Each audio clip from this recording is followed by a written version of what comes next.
What's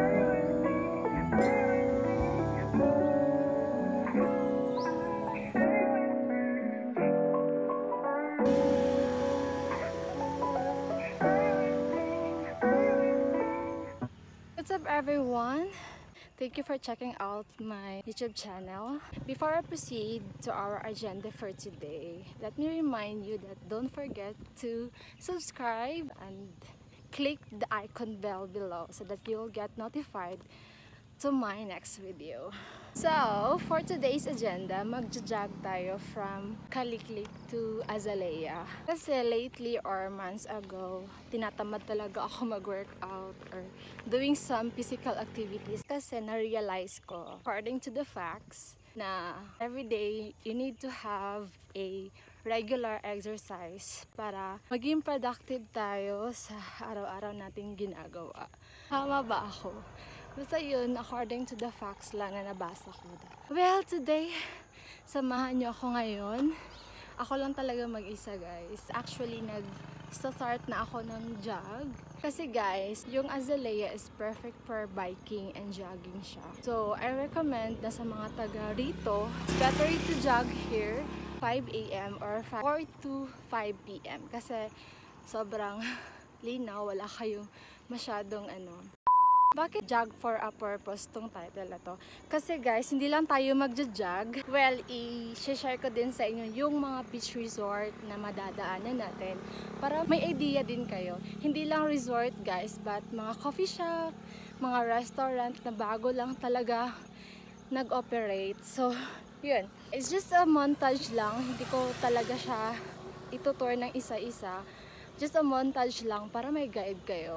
So, let's go! So guys, we are entering Barangay Limaw. Dito banda, may parang guard house or security house dito. And,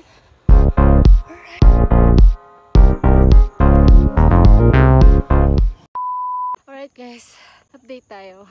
Hinihingal ako. So we are reaching now in Costa Marina Beach Resort. I think may ibang daan din kasi medyo masikip doon. And then guys, time check, it's 4:45. I think bilisan ko na lang konti para hindi ako magabihan dito. This is the Blue Water Resort. I think this is one of the ways para humabot kayo sa resort. So guys, next stop, it's Chemas by the Sea. So I think this is the way. Yung dinadaanan natin ngayon is, this is the national road ng Samal Island kasi if ma-installed na yung Samal Bridge dito, it will make a 6-lane ata. As of now, 2 lang yung lanes niya. So sobrang sikip, nakakatakot kasi malakas magpapatakbo ng mga sasakyan dito. Kaya nasa gilid lang talaga ako. Yun.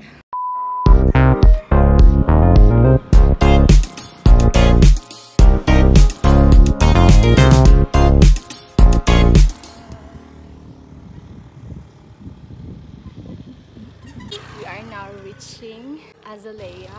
This is one of the nicest place and perfect place for unwind or magja-jog ka lang dito. Sobrang ganda talaga dito. I highly recommend talaga.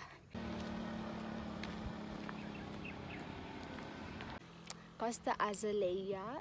Actually guys, this is a private resort. So if you're gonna ask me sa mga details or information, you better check their Facebook page kasi magbibigay naman talaga sila ng mga prizes or mga rates na para makapag-beach kayo dito.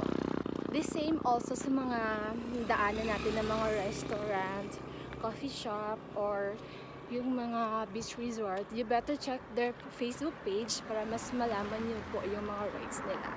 Kasi this vlog purposes is para lang may guide kayo kung saan nakalocate yung resort, what resorts looks like sa mga entrances nila, ganun. This is just my idea para lang mag-guide ko kayo.